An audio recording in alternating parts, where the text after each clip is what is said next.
Hello বন্ধুরা, welcome to our channel Bong sports আড্ডা। নিয়ে চলে এলাম আরো একটা আপডেটেড ভিডিওটাই মূলত আলোচনা করব মোহামেডান স্পোর্টিং ক্লাবকে নিয়ে বেশ কিছু গুরুত্বপূর্ণ আপডেট। তাই আর দেরি না করে আজকের এই ভিডিওটা শুরু করা যাক।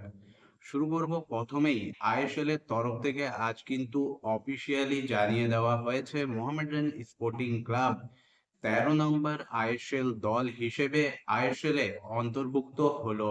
মোহামেডান স্পোর্টিং ক্লাব পাঞ্জাব এফসির পর দ্বিতীয় দল যারা কিন্তু আই লিগ জিতে প্রমোশন পেয়ে আইএসএল এ এসছে। 133 বছরের একটা ইতিহাস রয়েছে এই ক্লাবের, এবং সেই ক্লাবেই কিন্তু এবার খেলতে চলেছে ভারতীয় ফুটবলের সর্বোচ্চ লিগ আইএসএল এ। এতদিন আমরা দেখেছি মোহনবাগান সুপার জায়ান্ট এবং ইস্ট বেঙ্গলকে, এবার কিন্তু কলকাতার তৃতীয় প্রধান তাদের এক বিরাট ঐতিহ্য নিয়ে আইএসএল এ সামিল হলো।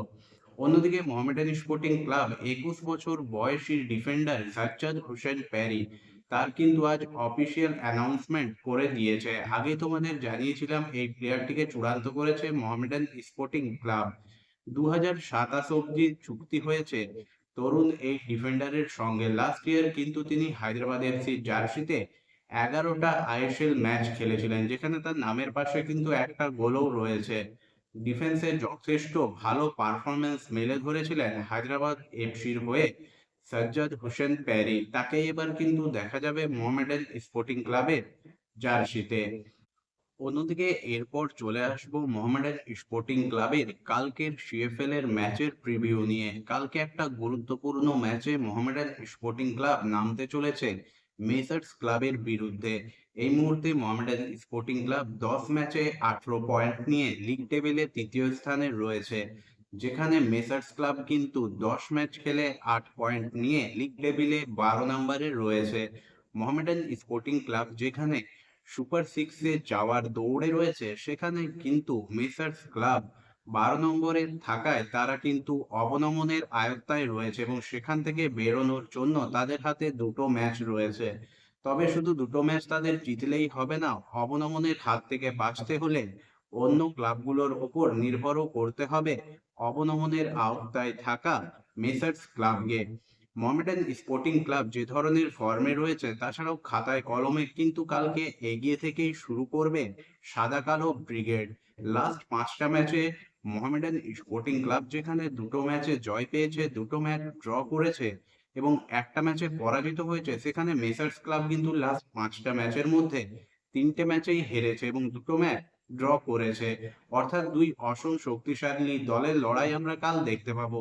যদিও ফুটবল মাঠে কোনো কিছুই অসম্ভব নয়, তবে খাতায় কলমে এগিয়ে থেকেই কালকের ম্যাচে ফেভারিট হিসেবে মাঠে নামবে Mohammedan sporting club. Mohammedan sporting ক্লাবের লক্ষ্য থাকবে কালকের ম্যাচে একটা বড়সড় জয় তুলে নিয়ে সুপার সিক্সে দৌড়ে নিজেদেরকে আরো ভালো জায়গায় নিয়ে যাওয়ার, এবং তারা চাইবে এই ম্যাচ থেকে যেন পুরো 3 পয়েন্টেই মোহামেডানের ঝুলিতে আসে। ইসরাফিল দেওয়ান, বামিয়া সামাদ, মহিত হোসেনের কিন্তু দুর্দান্ত ফর্মে রয়েছে। অন্যদিকে মেসার্স ক্লাবের লক্ষ্য থাকবে যেন তেন প্রকারে যদি কোনোভাবে মোহামেডান স্পোর্টিং ক্লাবের কাছ থেকে পয়েন্ট ছিনিয়ে নেওয়া যায়। তবে সেই কাজটা তাদের জন্য কিন্তু সহজ হবে না, কারণ মোহামেডান স্পোর্টিং ক্লাব লাস্ট ম্যাচে যে ধরনের ফর্ম দেখিয়েছিল, তাছাড়া তাদের সঙ্গে যে সুরুচি সঙ্গের ম্যাচটা পরিত্যক্ত হয়েছিল, সেই ম্যাচেও কিন্তু মোহামেডান স্পোর্টিং ক্লাব যথেষ্ট ভালো ফুটবল খেলেছিল গোল পরিশোধের পর থেকে।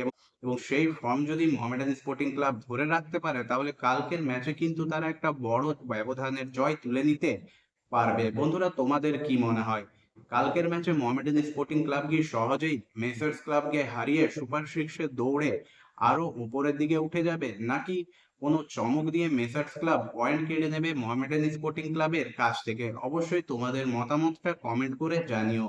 ভিডিওটা ভালো লাগলে অবশ্যই লাইক, কমেন্ট এবং শেয়ার করে দিও। চ্যানেলটাকে সাবস্ক্রাইব করে নিয়ে নোটিফিকেশন বেল অন করে নিও। দেখা হচ্ছে পরের ভিডিওতে।